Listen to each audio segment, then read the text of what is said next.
2001 کو نیویارک نے اپنی تاریخ کی سب سے زیادہ بدترین اور جان لیوا دہشت گردانہ حملوں کا سامنا کیا، اور یہ حملے ایسے تھے جنہوں نے صرف نیویارک کو ہی نہیں پوری دنیا کو ہلا کر رکھ دیا۔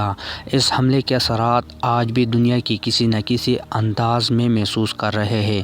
اس خوفناک حملے میں خودکش حملہ آوروں نے 4 امریکی طیاروں کو ہائی جیک کیا اور ان میں سے 2 کو نیویارک شہر میں ورلڈ ٹریڈ سینٹر کے ٹوئن ٹاور سے ٹکرا دیا۔ بی بی سی نے رپورٹ کیا کہ 9/11 کی بی بی سی کی رپورٹ کے مطابق حملوں میں ہائی جیکوں کے علاوہ کم از کم 2,977 افراد ہلاک ہوئے۔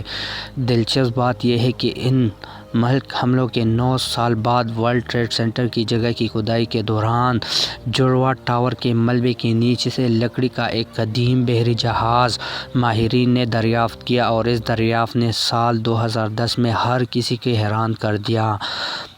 اس دریافت کو اب 1 دہائی سے زیادہ عرصہ بیت چکا ہے، لیکن اس دریافت کی تفصیلات اس کے بعد ہونے والی تحقیق انتہائی دلچسپ ہیں۔ ایک رپورٹ کے مطابق تعمیراتی کارکنوں نے 2010 میں ٹوئن ٹاور کی جگہ کی تعمیر کے دوران ایک بحری جہاز کو دریافت کیا۔ یقیناً آپ حیران ہوں گے کہ یہ 200 سال پرانا بحری جہاز کھنڈرات کے نیچے کیسے چلا گیا۔ یہ جہاز سڑک کی سطح سے 20 فٹ نیچے سے دریافت کیا گیا تھا۔ سال 2010 میں ہونے والی اس دریافت پر اگلے 4 سال تک تحقیق جاری رہی اور پھر کچھ نئے انکشافات سامنے آئے۔ ماہرین کی جانب سے نئے انکشافات میں دعویٰ کیا گیا کہ یہ جہاز 1770 کی دہائی میں بنایا گیا تھا۔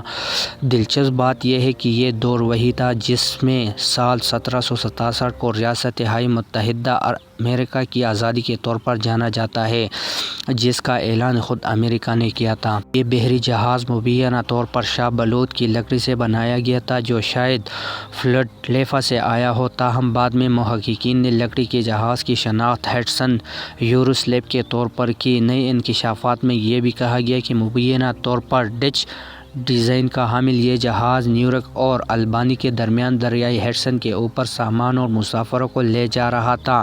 رپورٹ میں مزید کہا گیا ہے کہ خیال کیا جاتا ہے کہ یہ جہاز 20 سے 30 سال کی سروس کے بعد نیویارک کے مین ہٹن کے نچلے علاقے کی طرف روانہ ہوا اور وہاں ڈوب گیا۔